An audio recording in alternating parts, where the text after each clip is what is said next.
The sacred Nile, a serpent of life, carried a secret far deeper than its annual flood. It was a vessel, vast and life-giving, but also a gateway.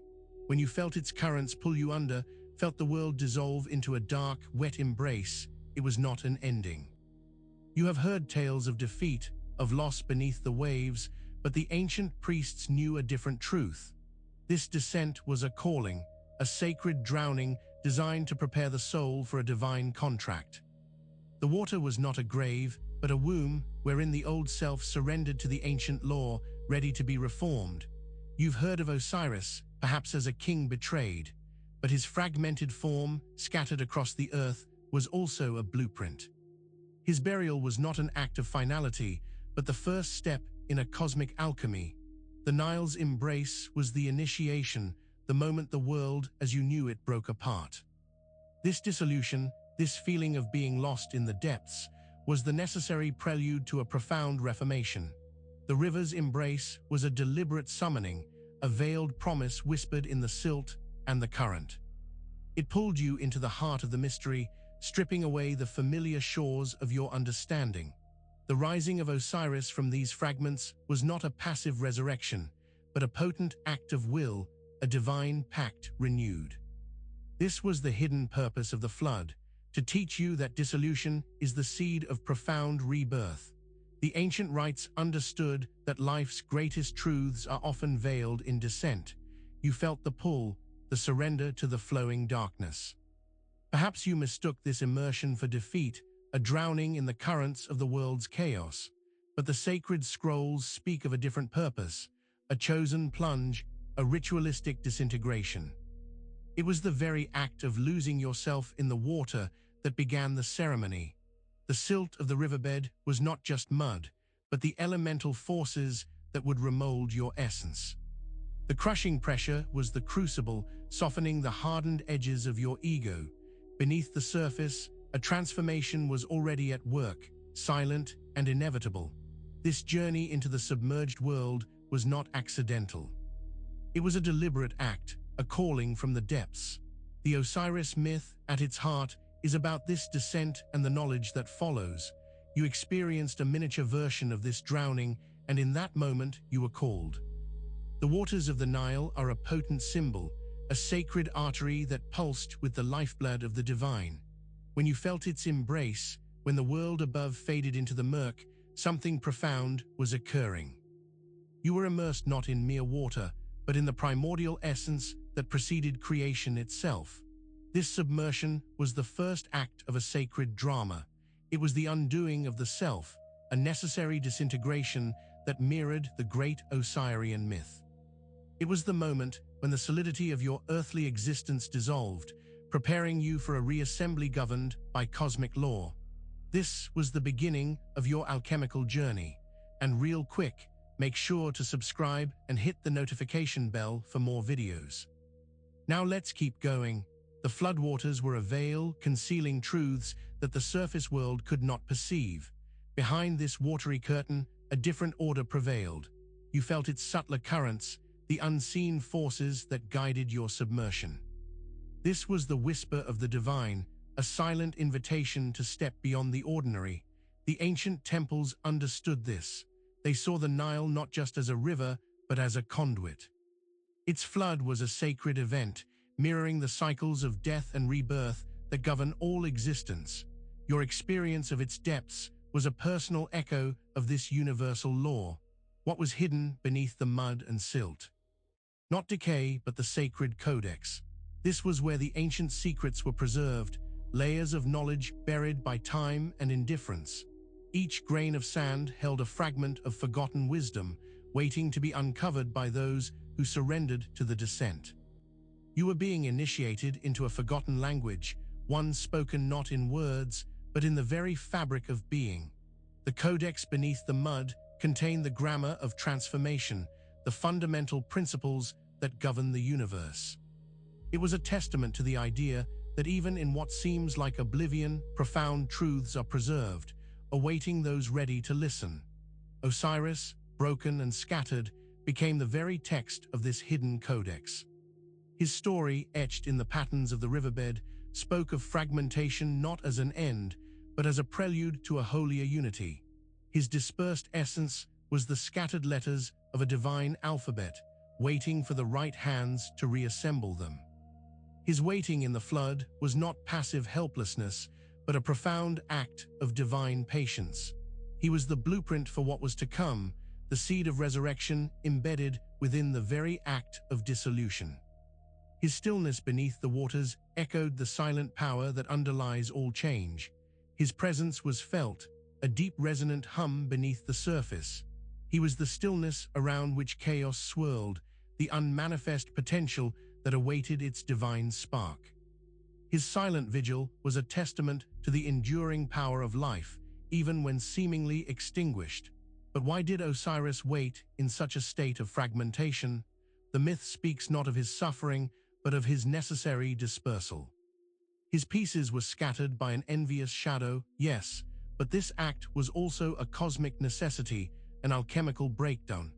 It was the universe's way of embedding his essence into the very fabric of existence, preparing for something greater than mere restitution.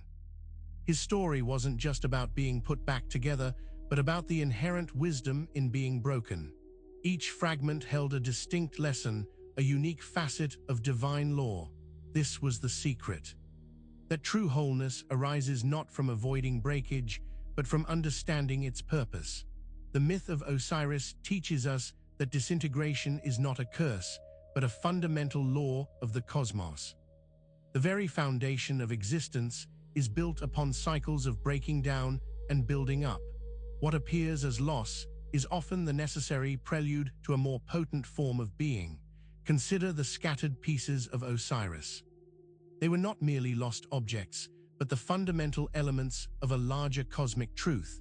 His fragmentation was a deliberate scattering of divine essence, a way of ensuring that his power was woven into the very tapestry of reality, ready to be recalled. This process of fragmentation mirrored the alchemical stages ahead. It was the universe's demonstration that even the most sacred can be broken, only to be reformed with greater power and deeper meaning. Your own moments of breakdown were not failures, but echoes of this divine law, preparing you for your own unique reformation. The first stage of this cosmic work is Nigredo, the dark night of the soul, the alchemical burning away of the old. This is where the self is reduced to its most elemental parts, where illusion crumbles and the rawness of being is exposed. It is a necessary dissolution, a stripping bare of all that is not essential. This stage is often characterized by despair, by a feeling of utter annihilation. But within this darkness lies the seed of all potential. It is in the complete surrender to the void, the willingness to be consumed by the fire, that true alchemical transformation begins. It is the crucible where the impure is purged. Nigredo is not a punishment, but a purification. It is the universe's gentle, or sometimes fierce, way of forcing us to confront what we truly are, stripped of all artifice and defense. This fiery reduction is the essential precursor to any genuine and lasting rebirth. This burning away is not an act of destruction, but of primal creation. The alchemist knows that to build anew, one must first clear the ground, reduce the old structure to its fundamental elements. This is the paradox of Nigredo. In its utter devastation, it holds the promise of a sublime rebirth. At this threshold, where the old self dissolves into ash and shadow, stands Anubis. He is not the god of death as many believe, but the guardian of transition. He presides over the moment of disintegration, ensuring that the process is carried out with sacred precision. He is the gatekeeper between what was and what is becoming. Anubis's jackal head, ever watchful, sees beyond the veils of mortal perception. He understands the necessity of this dark dissolving. He guides the soul through the harrowing process, ensuring no essential spark is lost in the inferno of change, only purified. He is the silent witness to our deepest surrenders. His presence at this liminal space speaks to the fact that every profound transformation, every shattering of the self, is an event of cosmic significance, overseen by divine forces. He is the usher of the inevitable becoming. The weighing of the heart against the feather of Maat is a familiar image, but the soul's judgment is not solely about deeds, it is also about silence.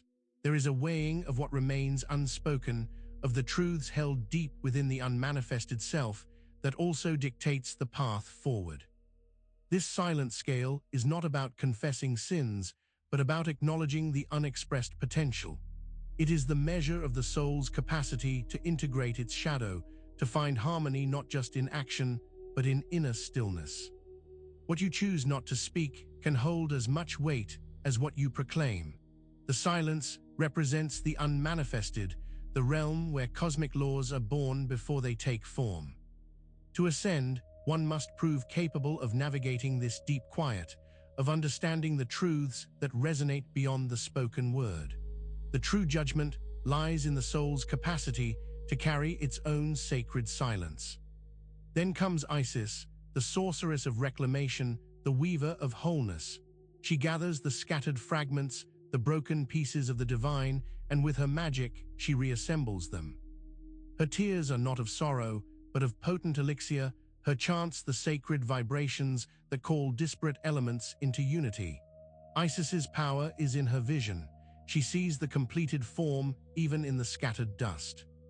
She understands that true assembly is not about returning to the original state, but about creating something new from the pieces, infused with the wisdom of their dispersal. Her work is a deep reflection of alchemical rebis, the divine hermaphrodite, the union of opposites. She demonstrates that wholeness is not the absence of fragmentation, but the harmonious integration of all that has been broken and reformed. The awakening is not into escape, but into a contract. It is the solar contract, the affirmation of one's divine purpose, a renewed covenant with the celestial light. You rise not to flee the depths, but to embody the lessons learned, to become a living testament to the power of resurrection. This contract is whispered in the first rays of dawn, echoing the victory of Ra over Apophis. It is the promise that the darkness can be overcome, that the fragmented self can be integrated into a luminous whole. To rise is to accept this solar decree, to become a conduit for divine light. The solar contract is the recognition that your journey through dissolution was not a punishment, but a preparation. It is the moment you understand your place in the grand cosmic dance, your individual role in the perpetual cycle of creation and renewal. To rise is to fulfill this fated purpose. Finally, we touch upon Rubido, the red stage, the culmination of the alchemical process. It is the fiery union of opposites, the attainment of the philosopher's stone, the perfected self.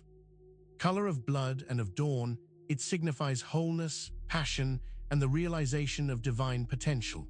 Rubido is the triumphant emergence from the crucible. It is the integration of spirit and matter, the complete fusion of the divine and the earthly. This is when the alchemical work is not just understood, but fully embodied, radiating outward as a beacon of transformed existence. This fiery perfection is the ultimate goal, the state of being where all conflicts are resolved, all fragments are reunited, and the self shines with the pure, unadulterated light of the divine. It is the glorious dawn after the long, transformative night. The Eye of Horus, once a symbol of protection and healing, opens anew, but with a deeper solar vision. It sees not just the earthly realm, but the cosmic currents that dictate its flow. It is the eye that witnesses the divine order, the interconnectedness of all things, the celestial dance of creation. It is no longer just a guardian against earthly ills, but a window to the infinite. This opened eye allows us to perceive the universe's underlying harmonies, the subtle energies that bind existence, and our own role within that grand design. It is the awakened consciousness that sees beyond illusion. This vision transcends duality, embracing the entirety of existence. The eye, now fully awakened, reveals a reality far grander than previously imagined, a tapestry woven with divine light and purpose, inviting us to ascend into its embrace. The serpent, coiled and ancient, and the crown, symbol of sovereignty, find their balance. One represents the primal, earthly energy, the other the divine authority. When they are in accord, when these opposing forces are integrated, true wholeness is achieved. This balance is the serpent and crown in perfect union. It is the recognition that the earthly and the divine are not separate, but two expressions of the same ultimate reality. It is the mastery of the primal energies channeled through the purified will. This harmonious integration is the essence of divine realization, where the raw power of existence is guided by enlightened consciousness, leading to a state of perfect equilibrium and potent creation. And so you rise, not to escape, but to fulfill. The contract you have awakened to is not a burden, but a sacred oath etched in the dust of your own transformation. It is a promise to embody the divine law, to be a living testament to the cycle of death and rebirth. This oath is spoken in the silence of the desert, where the sand remembers ancient footsteps. It is a commitment to carry the lessons of the deep waters, the wisdom of fragmentation, and the fire of rubido into the world. You fulfill the contract by simply being, by living the truth of your own resurrection. This fulfillment is not an endpoint, but a new beginning. The oath is not a chain, but an anchor grounding you in your divine purpose. You rise to live in accordance with the celestial contract, to manifest the reintegrated self with grace and power, forever transformed. Now make sure to subscribe for more videos and hit that notification bell so you never miss a new video. We'll see you in the next one.